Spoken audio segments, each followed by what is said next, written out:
ओम जय जय जय नमोस्तु नमोस्तु नमोस्तु।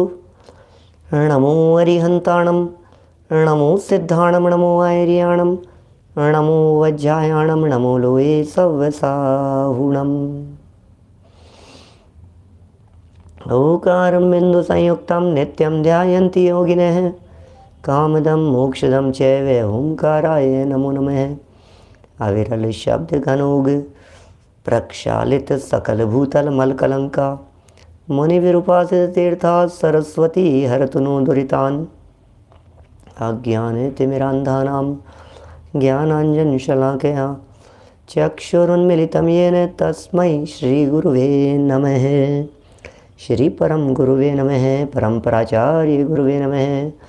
सकल कलुष विध्वंसकम श्रेयसां परिवर्धकम धर्म संबंधकम भव्य जीव मन प्रतिबोधकारकम पुण्य प्रकाशकम पाप प्रणाशकमिदं शास्त्रम श्री संयम प्रकाश नामधेयम। हास्य मूल ग्रंथ कर्तारय श्री सर्वज्ञ देवास तदुत्तर ग्रंथ कर्तारय श्री गणधर देवा प्रति गणधर देवास तेषाम अचरणानुसारमा साध्य। आचार्य श्री कुंदकुंदामनाय आचार्य सूर्य सागरेण विरचितम श्रोतारय सावधानतया शृण्वन्तु सावधानतया। मंगलम भगवान वीरो मंगलम गौतमो गणी मंगलम कुंद कुंदाद्यो जैन धर्मोस्तु मंगलम सर्वमंगल मांगल्यम सर्वकल्याणकारिकम प्रधानम सर्वधर्माणां जैनम जयतु शासनम जैनम जयतु शासनम जैनम जयतु शासनम। संयम प्रकाश नाम का यह ग्रंथ सामने विराजमान है। महाराज साहब सूर्य सागर जी द्वारा लिखी गई यह रचना और पूजन के संदर्भ में चर्चा चल रही थी। पूजन पद्धतियों के संदर्भ में चर्चा चल रही थी।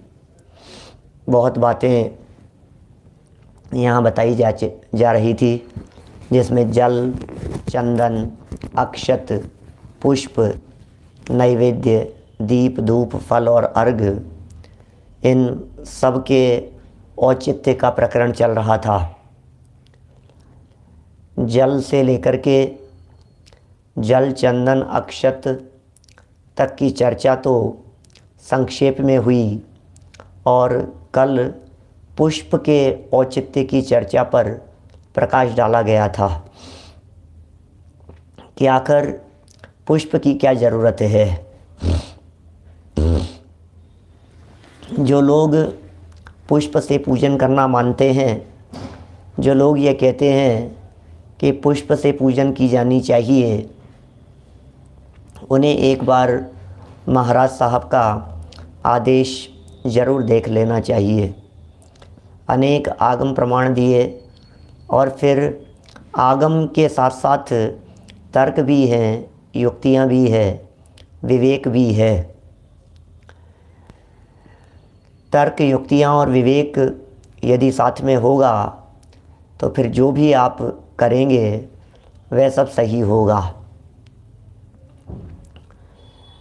चलिए, पुष्प की चर्चा को तो हमने कल संपन्न कर दिया था।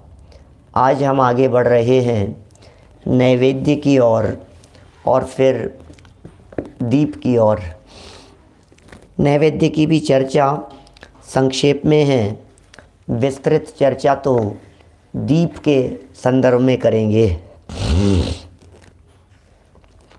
पेज नंबर कितना है बतला सकते हैं कि आप लोग? मेरे पास में पुस्तक लेके गया नहीं था मैं प्रतिष्ठा में, मिल जाएगा 1 मिनट में। मैं अभी प्रवचन शुरू करने के 2-4 मिनट पहले ही पहुंचा हूं बस। देखिए, ये पेज नंबर है 389। 389 नंबर पेज निकालिए। नैवेद्य पूजन विधान। नैवेद्य क्या होता है? नैवेद्य वास्तव में तो नैवेद्य शब्द का अर्थ होता है भोग सामग्री, भोज्य सामग्री। भोजन की सामग्री को नैवेद्य कहते हैं। मिठाइयों वगैरह को नैवेद्य कहते हैं। तो वो नैवेद्य का क्या रोल है पूजन के समय में? यद्यपि जब पुष्प की चर्चा की तो बहुत कुछ स्पष्ट कर दिया गया कि भैया आप तो इतना समझ लो जिसमें हिंसा नहीं हो वो काम करना है। आप इतना समझ लीजिए जिसमें आरंभ नहीं हो वो कार्य करना है, या फिर जिसमें कम से कम आरंभ हो वो काम करना है। नीलेश जी, कम से कम काम होवे, आरंभ होवे वो कार्य किया जाना चाहिए। देखें जरा यहाँ जो शब्दावली प्रयोग करते हैं उसमें क्या कहते हैं। नैवेद्य पूजन विधान। देवोर्मिन्द्रिय बलम प्रलयम करोति नैवेद्यमिन्द्रिय बल प्रदर्वाद में तत् चित्रम तथापि पुरत स्थित्य मर्हतो से शोभा बिभर्ति जगतो नयनोत्सवाय। यह श्री जिनेंद्र देव तो समस्त इंद्रियों के बल को नष्ट कर रहे हैं। भाई साहब, भगवान तो भगवान है, प्रभु तो प्रभु है। समस्त इंद्रियों के बल को नष्ट कर रहे हैं भगवान के तो इंद्रियां है नहीं। नेवज इंद्रिय बलकार सो तुमने चूरा, ऐसा पूजा की लाइन है ना। नेवज इंद्रिय बलकार सो तुमने चूरा, प्रभु तुम डिंग सोहे सार अचरज है पूरा। नेवज इंद्रिय बलकार, नेवज तो इंद्रियों को बल प्रदान करने वाले होते हैं। भोजन सामग्री, भोग सामग्री, ये तो इंद्रियों को बल प्रदान करने वाली है। लेकिन प्रभु आपके तो इंद्रियां ही नहीं है, आप तो इंद्रियातीत हो गए हो। इसलिए आपने तो इंद्रियों के बल को एक प्रकार से नष्ट कर दिया है। इंद्रिय बल की आपको कोई ज़रूरत नहीं है, आप तो अनंत बल के धनी हो गए हो। और यह नैवेद्य इंद्रिय बल को बढ़ाते हैं और खाने योग्य हैं। क्या फिर भी अरहंत भगवान के सामने चढ़ाया हुआ यह नैवेद्य समस्त जगत के नेत्रों को उत्साह के लिए शोभा को धारण करे हैं। बस सो तुम डिंग सोहे सार अचरज है पूरा। प्रभु अचरज है, इसमें शोभास्पद बात यहाँ कह रहे हैं। चलिए, ये तो नैवेद्य की चर्चा हुई। आचमन क्या होता है, हमने एक बार पहले भी चर्चा की थी। आचमन शब्द का प्रयोग अंजुलि के माध्यम से जल ग्रहण करने को आचमन कहते हैं। उसका निषेध।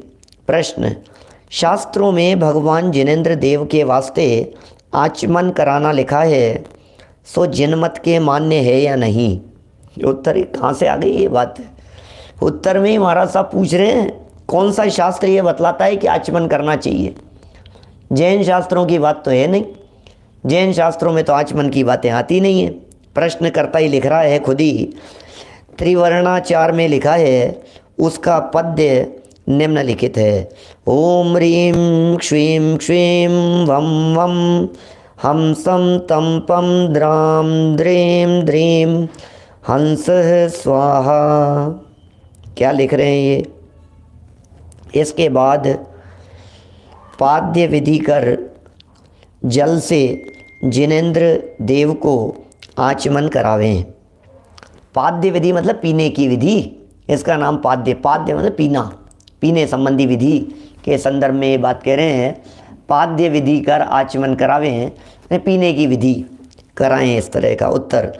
इसी प्रकार के भाव को लिए हुए एक श्लोक वैष्णव संप्रदाय के कुवलिया ग्रंथ में है। ततः भोक्तुम विधिम कृत्वा जलैराचम ये प्रभु। कह रहे हैं इस प्रकार का कथन जैन मत में नहीं है। माने ये आचमन की जो पद्धति है ये हमारे यहाँ नहीं है। ये इस तरह से जल पानी लिया और उसको ऐसे ग्रहण करना, ये सब श्वेतांबर मत में कहा हो सकता है। कवलाहार वगैरह के संबंध में इस तरह की बात कही गई हो सकती है। इस प्रकार का कथन जैन मत में नहीं है, कारण कि भगवान तो वीतराग हैं न कि सराग। तब उनके मुख में पानी से आचमन कराना कैसे बनेगा? अतः यह कथन वैष्णव संप्रदाय का समझना चाहिए। उसी को थोड़ा फेर फार कर त्रिवर्णाचार में लिख दिया है, उसको जिन मत में मान्य नहीं समझना चाहिए। माने ये स्पष्ट कर रहे हैं कि इस चीज़ को जैन मत में मान्य नहीं समझना चाहिए, ये जैन मत की बातें नहीं हैं। चलिए अब प्रकरण कुछ शुरू होता है यहाँ दीप के संदर्भ में। दीप माने होता है दीपक। अब साहब दीपक चढ़ाएं कि नहीं चढ़ाएं, दीपक जलाएं कि नहीं जलाएं, दीपक से आरती करें कि नहीं करें, बोलो।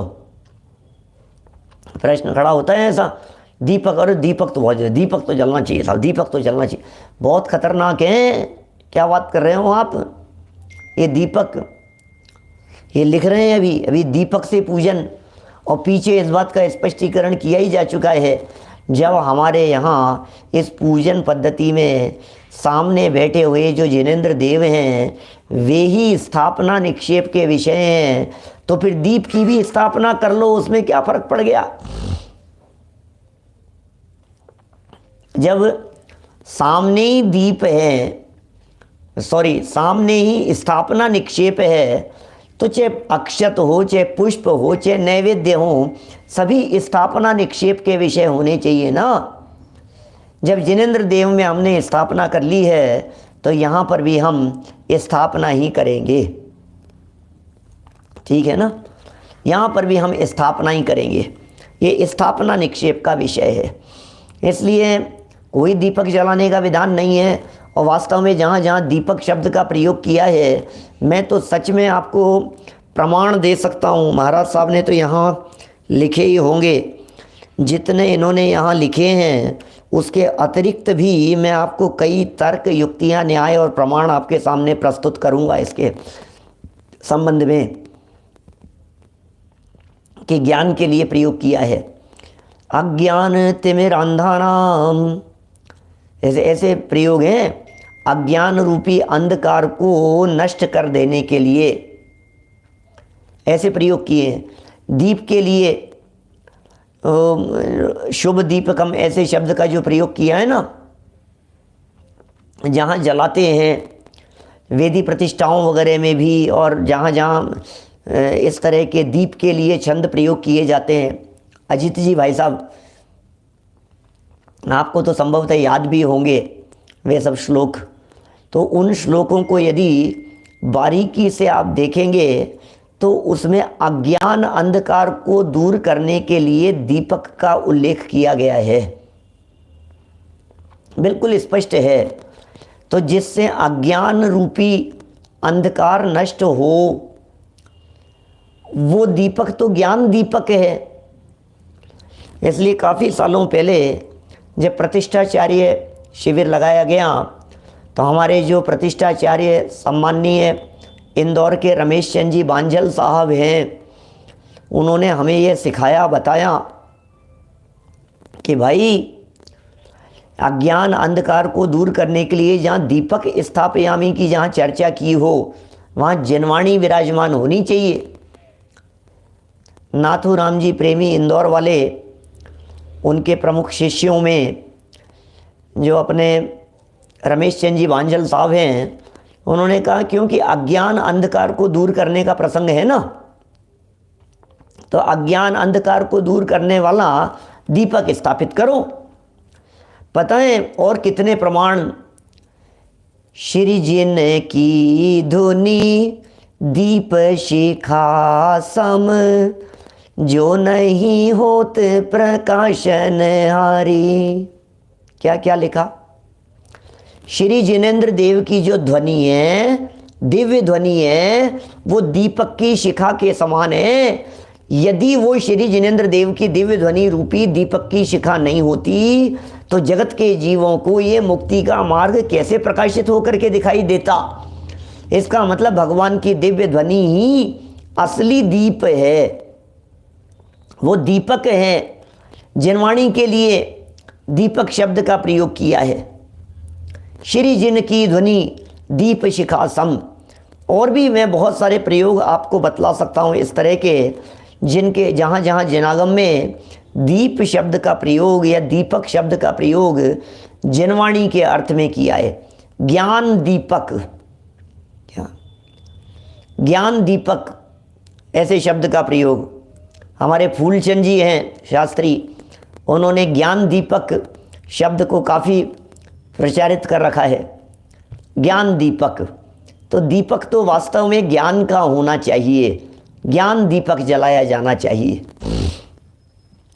देखिए फिर भी जो जगत में दीपक दिखाई देते हैं, ये जगत के दीपक बाहरी अंधकार को दूर करने में समर्थ तो हो सकते हैं, लेकिन अज्ञान अंधकार को दूर करने में कदापि समर्थ नहीं हो सकते। कदापि नहीं, कभी भी संभव नहीं है। माने आप बाहर में दीपक कितने भी जला लो, कितना भी उसमें तेल डाल लो, कितना भी उसमें घी भर लो, लेकिन वो आपके अज्ञान रूपी अंधकार को दूर करने में समर्थ नहीं हो सकते। मोह अंधकार को दूर करने वाला जो सच्चा दीपक है, जिसके लिए कहा है, देखो मोह अंधकार को दूर करने वाला जिसे दीपक कहा गया है वो तो ज्ञान दीपक ही है। बढ़ जाते हैं जी साहब, देखिए क्या लिखते हैं यहाँ, पढ़ते हैं।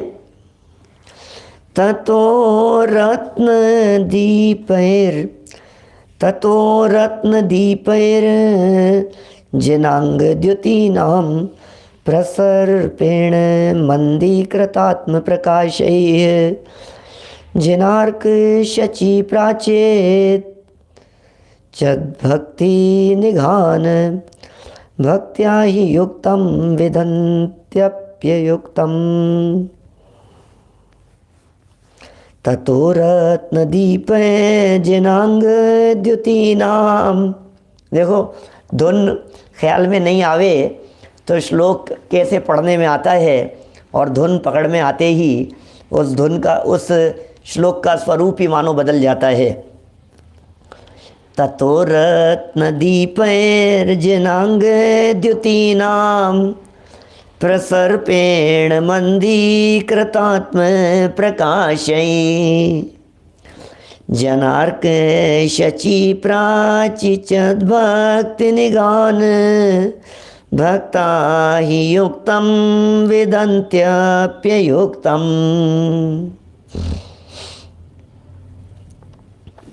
अर्थ, आदि पुराण में इंद्राणी है, सो रत्नों के दीपक को लेकर श्री जिनेंद्र नामक सूर्य की पूजा करती भई। आदि पुराण में ऐसा उल्लेख है कि इंद्राणी रत्नों के दीपक लेकर भगवान जिनेंद्र देव की क्या करती भई, जिनेंद्र नामक सूर्य की पूजन करती भई।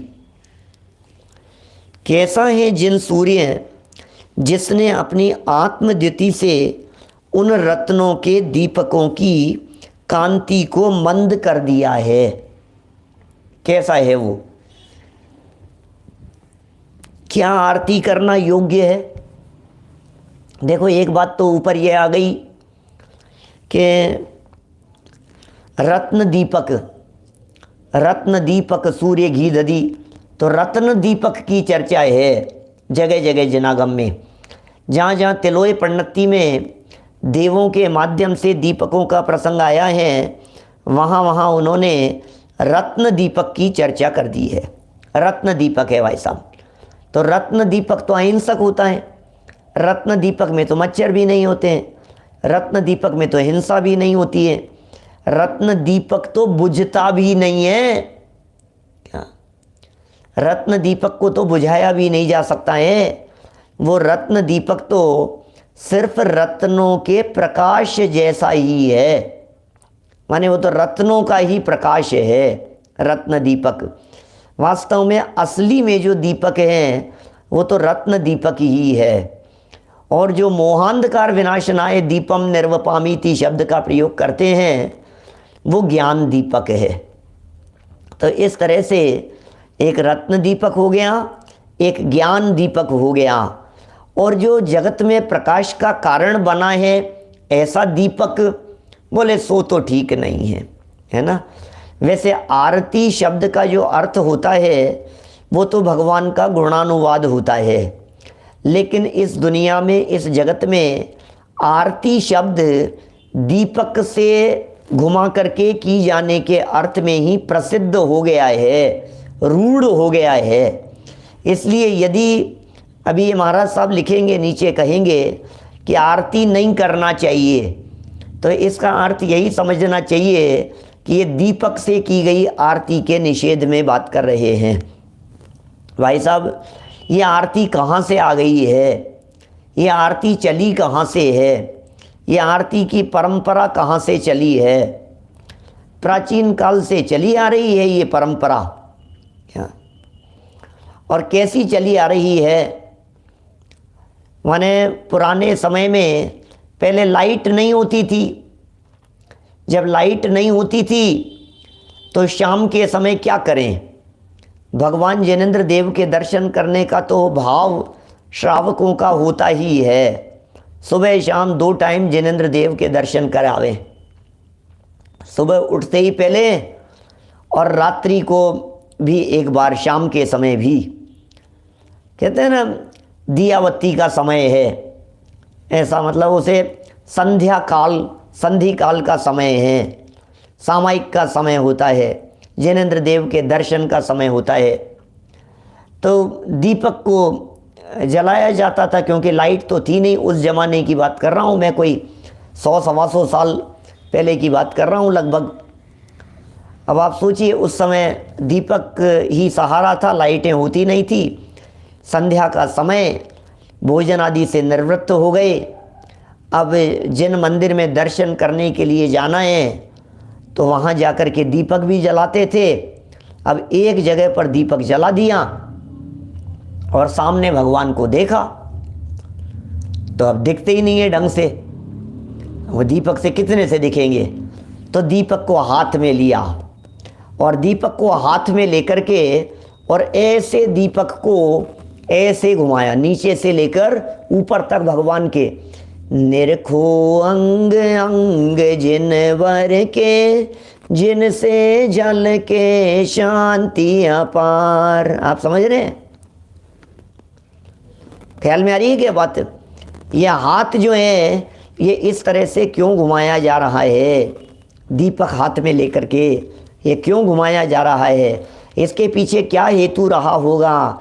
इसके पीछे एक ही हेतु है, प्रभु आपके दर्शन गहराई से, निकटता से और नज़दीकी से, और दीपक का प्रकाश आपके अंग अंग पर पड़ जाए। इसलिए वास्तव में ये दीपक हाथ में लेकर के मैं घुमा रहा हूँ, ऐसा है। लेकिन अब आज तो लाइट है, तो आज तो दीपक का औचित्य ही समझ में नहीं आता है। जब लाइट नहीं थी तो दीपक की उपयोगिता समझ में आती थी, जब लाइट नहीं थी तो दीपक का उपयोग समझ में आता था, जिनेंद्र देव के दर्शन के लिए उसकी उपयोगिता समझ में आती थी। अब तो कुछ उपयोगिता नहीं है।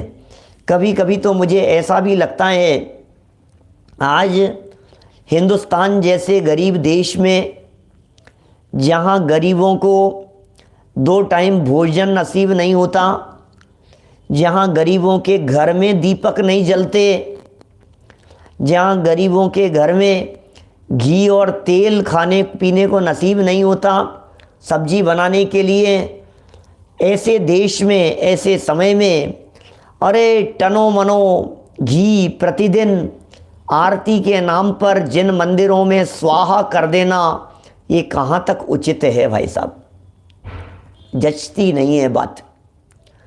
इसके ऊपर कुठाराघात किया आपकी इस मूवी में OMG ओ माई गॉड के नाम से परेश रावल के द्वारा। क्या ज़रूरत है? आप जलाए जा रहे हैं, आप जलाए जा रहे हैं, उससे क्या हो जाएगा? उस दीपक के जलने से क्या होगा? क्या उससे कर्म जलेंगे? सोचो जरा, उससे क्या हो जाएगा? उससे प्रकाश हो जाएगा? उससे ज़्यादा धर्म हो जाएगा?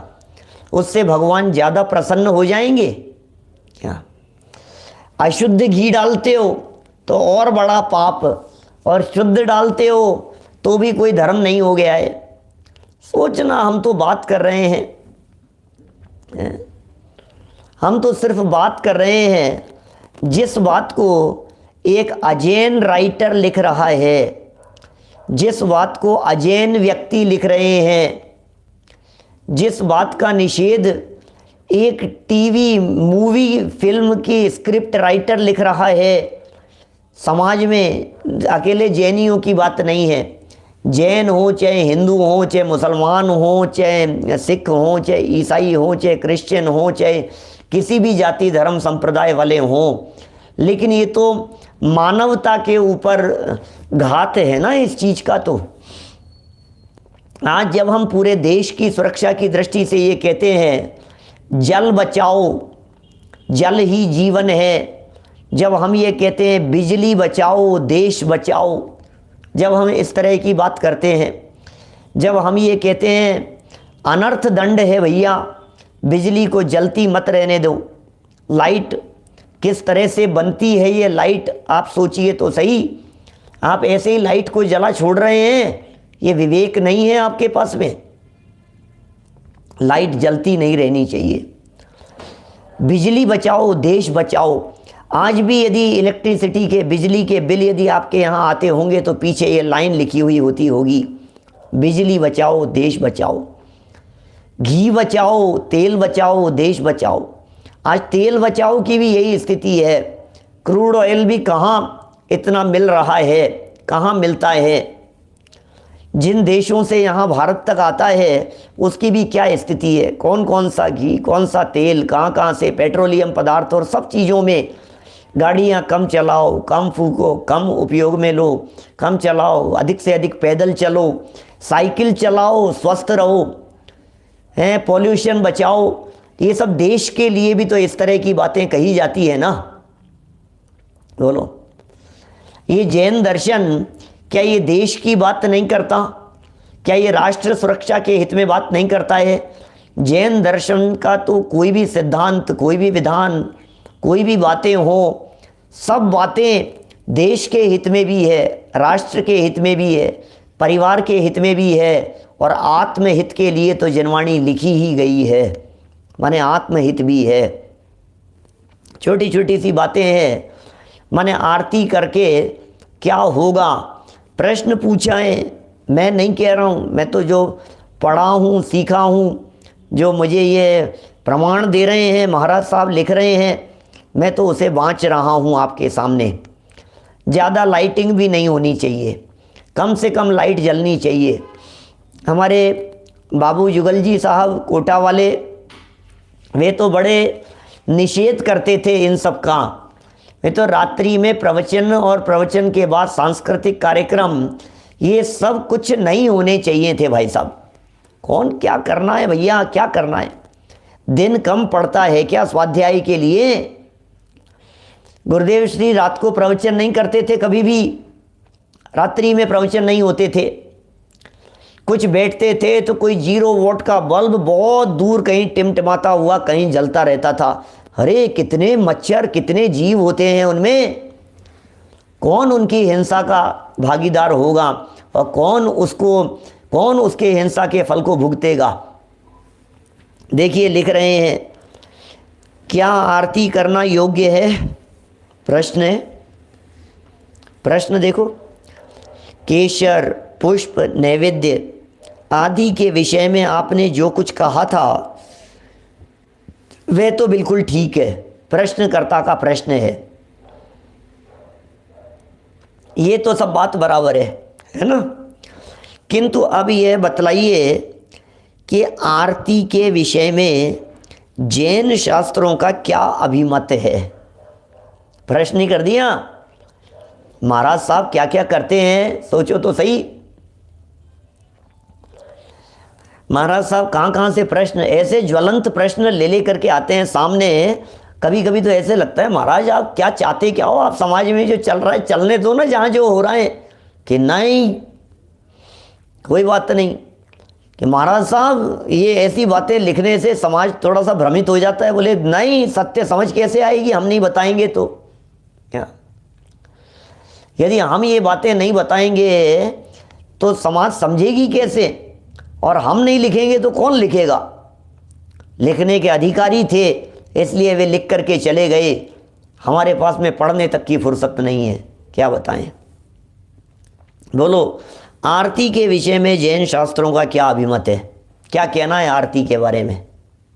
लिख रहे हैं आरती करना जैन सिद्धांत के अनुकूल नहीं है। लो, आरती करना जैन सिद्धांत के अनुकूल नहीं है। सुबह पंचकल्याणक प्रतिष्ठा महोत्सव में हवन स्पष्टीकरण के संदर्भ में मैंने बातें कही। हवन के संदर्भ में सिंगोली में सुबह 11-12 बजे की बात होगी, दिन की, दोपहर की। मैंने कहा हवन की चर्चा कहाँ से आ गई जैन परंपरा में, कौन सा हवन, कौन से हवन की बात कर रहे हो आप। अग्नि कुंड बनाओ और कुंड के अंदर हवन करो, ये बिल्कुल जैन परंपरा नहीं है, किसी रूप में जैन परंपरा नहीं है ये। जैनियों के यहाँ और हवन, और वो भी अग्नि में। ये तो आज के 100 साल पहले, 70 साल पहले, 80 साल पहले ये रतनलाल जी कटारिया साहब वे लेख लिख करके चले गए, जैन निबंध रत्नावली के नाम से प्रकाशित हैं। 70-80 साल पहले, 80 साल पहले, 100 साल पहले लिख करके गए हैं। सोचो आप, उन्होंने लिखा है ये सब। मैंने कही, आज की बात बतलाता हूँ, सिंगोली पंचकल्याणक में जो प्रातः मैंने कही बात, कहा वहाँ मैंने ये बात कही कि देवताओं को अग्नि का मुख कहा जाता है। सॉरी, अग्नि को देवताओं का मुख कहा जाता है, उल्टा बोल गया। अग्नि को देवताओं का मुख कहा जाता है हिंदू परंपरा में। हिंदुओं के यहाँ ऐसा माना जाता है, ऐसा कहा जाता है, ऐसा बोला जाता है कि यदि देवताओं के पास में कुछ सामग्री पहुँचानी हो तो आप अग्नि में डालो। अग्नि मुख है किसका, देवताओं का। अग्नि में जो चीज़ डालेंगे, जो भी सामग्री उसमें होम की जाएगी, वो चीज़ सीधी बैकुंठ में बैठे हुए देवताओं के पास में पहुंच जाएगी। ऐसा हिंदू परंपरा में माना जाता है, ऐसा वैष्णव संप्रदाय में माना जाता है। कुंड बनाओ, अग्नि जलाओ, और अग्नि कुंड में जो कुछ भी डालोगे, क्योंकि ये देवों का मुख है, इसमें जो भी डालोगे वो देवों के पास में पहुंच जाएगी। अपने यहाँ जैन परंपरा में तो ऐसा कुछ है नहीं। बोलो, जैन परंपरा के अंदर तो ऐसा है नहीं। अब कुछ महाराज जो हैं वो अजैनों के यहाँ से आ गए हैं अपने यहाँ जैन मत में, उन्होंने बहुत सारी परंपराएं चला दी है। उन्होंने जैसा देखा, जैसा जानते थे, जैसी उनकी समझ थी, उसके अनुसार उन्होंने परंपराएं चालू कर दी। यहाँ पर ये सब हो गया है। अग्नि तो एकेंद्रीय जीव है, उनके यहाँ तो अग्नि को भी देवता माना जाता है। हमारे यहाँ अग्नि को देवता नहीं माना जाता, उनके यहाँ अग्नि को पूज्य माना जाता है। हमारे यहाँ अग्नि को हीन माना गया है। अग्नि एकेंद्रीय जीव है। क्या, अग्नि परमात्मा है, लेकिन अग्नि में रहने वाला जीव परमात्मा है, महात्मा है वो। माने अग्नि नहीं, अग्नि तो एकेंद्रीय जीव है, लेकिन अग्नि रूपी शरीर में रहने वाला जो जीव है वो शुद्ध जीव, वो अलग है। अभी जो अग्नि जो जल रही है, ये जलती हुई अग्नि, ये तो एकेंद्रीय जीव का शरीर है ना भाई साहब। सुरेंद्र जी, बाबू जी, आप तो थे वहां। अग्नि तो एकेंद्रीय जीवों का शरीर है। क्या, तो उसमें नहीं होना चाहिए इस तरह का। देखो लिखते हैं यहाँ पर, बातें बताएं, कहाँ तक बतलाएं बातें। बहुत इतनी बातें बीच बीच में उठ जाती है, और इतने विकल्प भी आते हैं कि ये भी बता दें, ये भी बता दें, क्या क्या बताएं। माने एकेंद्रीय जीव को पूजना, एकेंद्रीय जीव को मानना, स्वयं सैनी पंचेंद्रिय होकर के क्या कहाँ बुद्धि चले गई है हमारी। ये जैन धर्म में, जैन परंपरा में ये प्रपंच है ही नहीं, किसी भी प्रकार का प्रपंच नहीं है।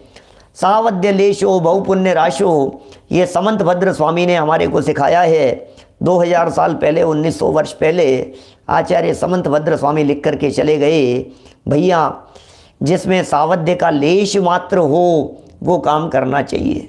कम से कम हो सावध्य, कम से कम हिंसा हो, कम से कम आरंभ हो, कम से कम आडंबर हो, वो कार्य किए जाने चाहिए। देखिए लिखते हैं यहाँ, आरती करना जैन सिद्धांत के अनुकूल नहीं है। ये तो महाराज तो बिल्कुल एकदम जबरदस्त खींच के मारते हैं। ये कोई लीपा पोती का काम नहीं है, बिल्कुल भी सटीक जवाब है, दो टूक जवाब है। सामने वाले ने पूछा आरती के बारे में, इन्होंने जवाब दे दिया बिल्कुल स्पष्ट शब्दों में। प्रमोद जी भाई साहब कितना दो टूक जवाब दे दिया है यहाँ पर। क्या देखो, आरती करना जैन सिद्धांत के अनुकूल नहीं है। शादी विवाहों के अंदर भी हवन नहीं होते। हम बैठे हैं ना आपके सामने, हमारी शादी में हवन कुंड नहीं बनाया गया, हमारी शादी में अग्नि नहीं जलाई गई। हम आपके सामने बैठे हैं ऐसे बिना अग्नि के, शादी वाले आपके सामने मौजूद हैं। इसलिए कोई विकल्प मत कीजिए आप। पुष्प है ना, मंत्र है ना, फल तो मंत्रों का लगेगा ना, मंत्र विधि है ना पूरी की पूरी, पूरे मंत्र वही हैं। कोई हिंसा से ही कुछ धर्म होगा, कुछ ऐसा थोड़ी ना है। क्या बिना लाग लपेट के बिल्कुल सीधी बात करते हैं महाराज साहब। क्या लिखते हैं, आरती करना जैन सिद्धांत के अनुकूल नहीं है। आरती का समय तो सामयिक का समय है। लो, जैसे सारी दुनिया ये कह रही है सामयिक का समय है, बोलो सामयिक का समय है भैया वो तो आरती समय, आरती समय। अरे आरती नहीं, सामयिक का समय है, सामयिक करो। कहाँ आरती की बात आ गई? सामयिक का समय है। आरती के लिए रात को दीपक जलाना पड़ता है, जो किसी भी तरह उचित नहीं है। आरती के लिए तो दीपक जलाना पड़ता है, किसी भी तरह उचित नहीं है। लोग कितना सटीक शब्दों में जवाब दे रहे हैं।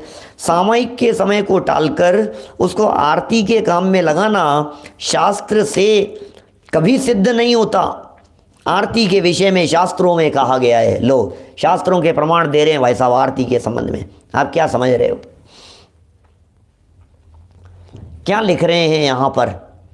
आरती के संदर्भ में शास्त्रों में क्या लिखा गया है, जरा वो प्रमाण भी हम यहाँ पढ़ लेते हैं। दीप प्रकाशे प्रपतन्ति जीवाः अरार्तिकं दीपमृते न भावी तज्जीव घातान् नरक प्रसूतिर्रार्तिकं नैव ततो विधेयम्। दीप प्रकाश व्यसना हि शलभा दीपे पतन्तो विरमन्ति नैव तज्जीव घातान् नरके प्रयान्ति अरार्तिकं नैव दयालु ध्येयम्। ओहो, क्या क्या कहें भैया, कितना स्पष्ट शब्दों में संस्कृत के श्लोक, आगम प्रमाण, शास्त्रों के प्रमाण यहाँ प्रस्तुत कर दिए हैं। क्या बतलाएं भाई साहब, बोलो। ये निभ सके उसे निभाना चाहिए, जितना निभ सके उतना निभाना चाहिए। जहाँ थोड़ी सी जटिलता दिखाई देती हो वहाँ मध्यम मार्ग अपनाना चाहिए, है ना। बैटरी वाले से करते हैं, ये भी कोई उचित नहीं है। हीराचंद जी वैद्य साहब, बिल्कुल उचित नहीं है, कुछ नहीं है। ये सब व्यर्थ का वितंडावाद है और कुछ नहीं है। देखिए, जो मार्ग मध्यम रीति से निर्विवाद पूर्वक निकल सके वो रास्ता हमें हमेशा चुनना चाहिए, उसी रास्ते पर गमन करना चाहिए संतोष जी साहब। जिस रास्ते पर चलते समय किसी तरह का कोई विवाद नहीं हो, ठीक है ना, कोई विवाद नहीं, विवाद का क्या काम, जैन शासन है ये तो। जो मार्ग जिस व्यक्ति को व्यक्तिगत तौर पर जिस तरह से उचित लगे उस तरह से अपनावें। हम यहाँ दीपक का समर्थन तो नहीं कर सकते हैं। अच्छा, घर में यदि लाइट चली जावे तो दीपक जलावें कि नहीं जलावें, कि जला लेना भैया, हम क्या कहें उसमें, उसमें क्या फ़र्क पड़ गया है? लेकिन धर्म के नाम पर तो नहीं जलावें।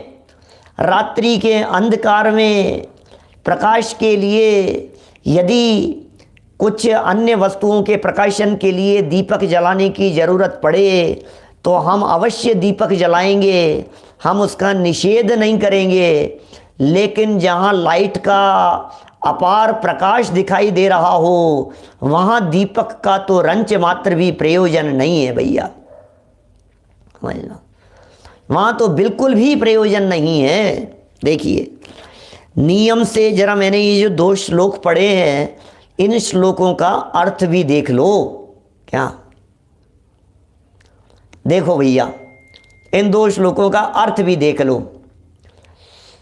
जो करेंगे सो करेंगे, कोई बात नहीं है ना, लेकिन हम तो बात तो सच्ची ही बताएंगे ना, जो करे सो करे। देखो, नियम से दीपक शिखा पर मच्छर और पतंगे आदि, क्या लिख रहे हैं जरा शब्द सुनिए महाराज साहब के, और महाराज साहब के नहीं है, मूल संस्कृत श्लोकों के अर्थ लिख रहे हैं, आगम प्रमाण प्रस्तुत किया है। नियम से, नियम नियम नियम, नियम माने 100% ऐसा ही होता है, इसका नाम है नियम। नियम से दीपक शिखा पर मच्छर और पतंगे आदि चतुर इंद्रिय जीवों का घात होता है। ओहो, दीपक की शिखा पर आएंगे ही आएंगे, कीट पतंगे आकर के दौड़ते हुए आएंगे। आप जानते हैं चक्षु इंद्रिय जिनके पास में है, ऐसे 4 इंद्रिय जीव या चक्षु इंद्रिय के विषय के वशीभूत होकर मौत को कौन प्राप्त हो जाते हैं। जब शास्त्रकारों ने, जब आगम लिखने वालों ने ये व्याख्याएं की तो उन्होंने कहा कीट पतंगे ऐसे होते हैं जो उसमें जलकर भस्म हो जाते हैं। कीट पतंगे, संभव भाई सही कह रहे हो। इसीलिए हमारे यहाँ तो देह को भी अग्नि में नहीं जलाया जाता था, प्राचीन परंपरा तो यही थी। फिर कालांतर में परिवर्तन होते रहे भैया। देखो सब क्या कह रहे हैं, सुनो। नियम से दीपक शिखा पर, आपको पता है ना, स्पर्शन इंद्रिय के वशीभूत होकर के हाथी अपने प्राण गंवा देता है, रसना इंद्रिय के वशीभूत होकर के मछली अपने प्राण गंवा देती है, घ्राण इंद्रिय के वशीभूत होकर के भंवरा अपने प्राण गंवा देता है, चक्षु इंद्रिय के वशीभूत होकर के कीट पतंगे अपनी प्राण गंवा देते हैं, कर्णेंद्रिय के वशीभूत होकर के हिरण और सर्प जैसे प्राणी अपने प्राण गंवा देते हैं। तो चक्षु इंद्रिय के वशीभूत होकर के किसके प्राण जा रहे हैं? कीट पतंगों के। वो क्या करते हैं बेचारे, उनके चक्षु इंद्रिय हैं और वे इधर गए, दीपक जल रहे हैं, रोशनी दिखाई दी और तुरंत दौड़ते हुए आएंगे, झट एकदम आकर के भस्म, खत्म, भस्म, ऐसे ऐसे जलते हैं। देखो लिख रहे हैं यहाँ, मच्छर आदि प्रकाश के व्यसनी जीव हैं, वे आने से कभी नहीं रुकते। मच्छर आदि जो हैं ये आने से कभी नहीं रुकेंगे। अग्नि का जैसे ही प्रकाश देखेंगे, दीपक का प्रकाश देखेंगे, वे आने से नहीं रुकेंगे। देखिए आप भी, आप दरवाज़ा खुला छोड़कर आप अपने घर की लाइट जला लीजिए, फिर मच्छरों को आने से रोक ना देखें, रुकेंगे क्या? कितना प्रैक्टिकल है। रोशनी से वो आकर्षित होते हैं, रोशनी की तरफ वे आ जाते हैं। तो दरवाजे बंद रखो, अरे भैया जाली का गेट लगाओ, क्या जाली का गेट लगाओ, नहीं तो मच्छर आ जाएंगे, मच्छर आ जाएंगे। क्यों आ जाएंगे? दिन में क्यों नहीं आते, रात में क्यों आते हैं? लाइट में आते हैं, इस रोशनी में आते हैं, है ना। वे रुक नहीं सकते। और जीव घात से प्राणी नियम से नरक को जाते हैं। लो, वे मच्छर नियम से आकर के मरते हैं और जीव घात से प्राणी नियम से नरक में जाते हैं, नरक को जाते हैं। आरती बिना दीपक के नहीं बनती। आपको सब आरती करो तो आरती बनती नहीं है। दीपक उसमें रूढ़ हो गया है, हमने कही ना आपसे बात। अतः आरती करना कभी विज्ञ तथा दयालु पुरुषों का ध्येय नहीं हो सकता। विज्ञ माने समझदार, और दयालु जो लोग हैं, जिनके हृदय में करुणा है, जिनके हृदय में दया है, ऐसे दयालु व्यक्ति कभी भी आरती करने की प्रेरणा नहीं दे सकते, क्योंकि ये चार इंद्रिय जीवों का उसमें साक्षात घात होता हुआ दिखाई देता है। यदि कहा जाए कि आरती में जो जीव घात होता है वह धर्म के लिए होता है, लो, धर्म के लिए प्राण दे दिए भाई साहब इन्होंने। कैसी कैसी बात कह रहे हो?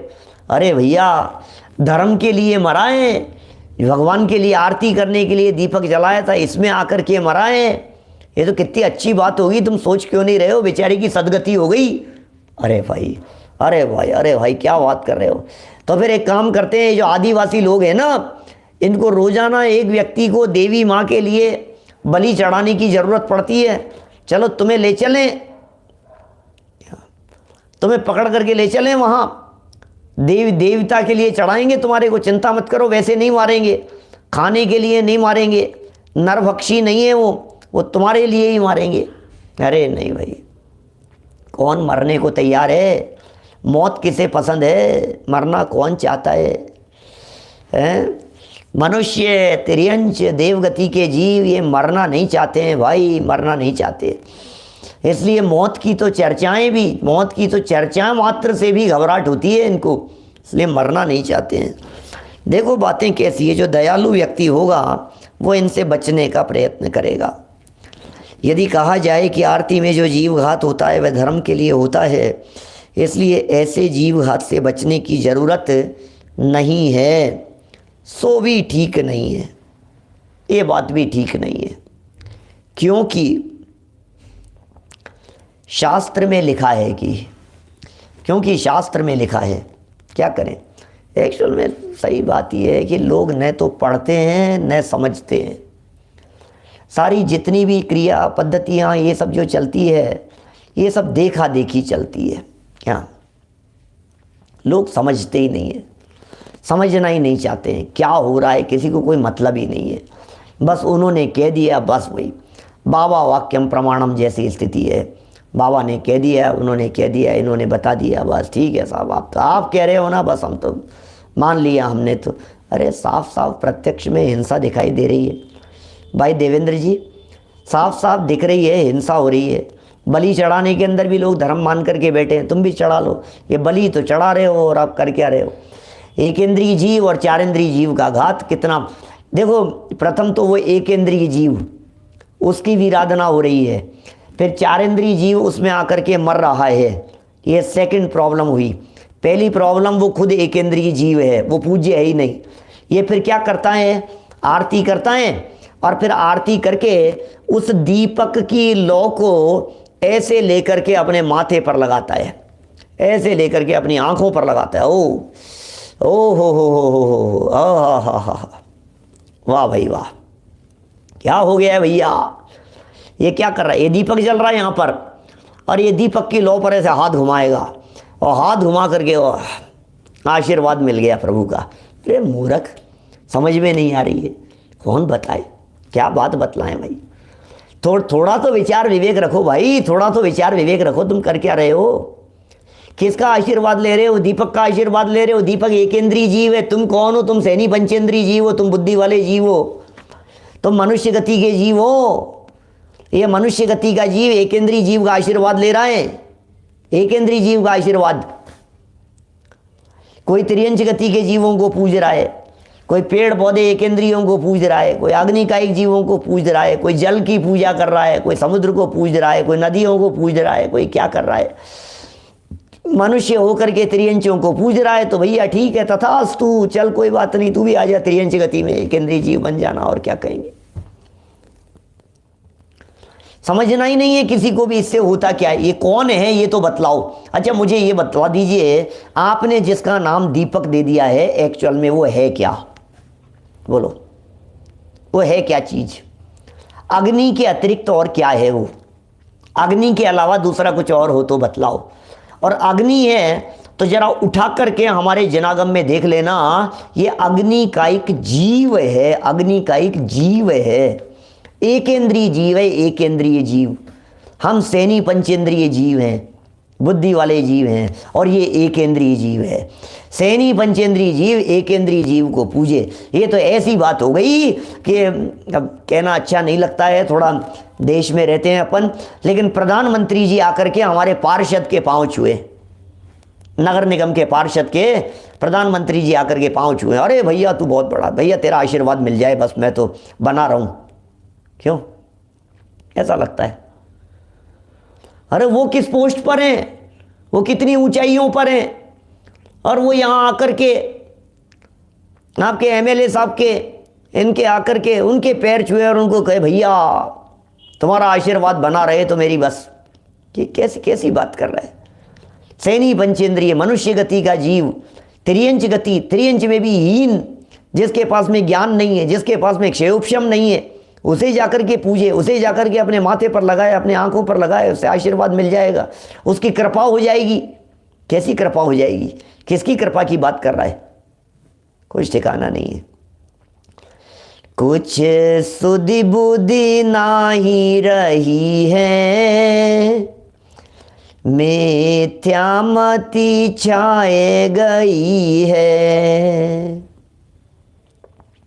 एक इंद्रिय जीव है, कितना दुखी है वो, अपार कष्ट पा रहा है बेचारा। क्या आलोचना पाठ की लाइनें हैं, आलोचना पाठ की लाइनें। कुछ सुधि बुद्धि नाही रही है, मिथ्यामति छाए गई है। भैया अपने इस चैतन्य का तिरस्कार मत करो, अपने इस चेतना का तिरस्कार मत करो। ये प्राप्त क्षयोपशम और ये चेतना को समझने का अवसर, इसका दुरुपयोग मत करो। तुम्हारे भीतर एक ऐसा चैतन्य देव विराजमान है जिसके यदि दर्शन करोगे तो तुम स्वयं परमात्मा बन सकते हो। सत्य को समझने की सामर्थ्य तुम्हारे पास में मिली है, विवेक तुम्हारे पास में है, सैनी पंचेंद्रियत्व तुम्हारे पास में है। तुम मनुष्य गति के जीव हो, वेद विज्ञान कर सकते हो, रत्नत्रय की प्राप्ति कर सकते हो, सम्यक दर्शन की प्राप्ति कर सकते हो, मुनि बन सकते हो, मुनि जीवन अपना सकते हो, संयम और साधना के पथ पर चल सकते हो, अल्पकाल में निर्वाण की प्राप्ति कर सकते हो। तुम्हें जो सैनी पंचेंद्रिय जीवन के साथ ये मनुष्य जीवन और जैन कुल और ये जनवाणी सुनने का अवसर मिल गया है, ये त्रिकाली चैतन्य आत्म तत्व की चर्चा सुनने का, ये अंदर बैठे हुए भगवान के गीत गाने का और गुणानुवाद का अवसर मिल गया है, उसे छोड़कर तुम कहाँ उलझते हो, कहाँ फंसे हो, कहाँ मरे जाते हो? भैया कुछ सुधि बुद्धि नाही रही है, मिथ्यामति छाए गई है। शास्त्रों में लिखा है भाई साहब, क्या लिखा है शास्त्रों में? कल पढ़ेंगे, देखें क्या लिखते हैं, और इसी प्रकरण के संदर्भ में और क्या क्या बातें लिखी है। सामायिक का काल भी बतलाया है, कुछ और विशेष बातें कही है। कल इस प्रकरण को और आगे बढ़ाएंगे। अभी जनवाणी स्तुति जी। कल से हम वापस दोपहर में 4 बजे नए चक्र की कक्षा प्रारंभ कर रहे हैं। लाइव कक्षा रहेगी दोपहर में ठीक 4 बजे, प्रातः 9:20 पर जो चलता है यथावत चलेगा, रात्रि 10 बजे पारस टीवी पर जो चलता है वो चलेगा ही। जावाणी के ज्ञान ते सुजे लोकालोक, सोवाणी मस्तक नमू सदा देत हूँ ढोक, सदा देत हूँ ढोक।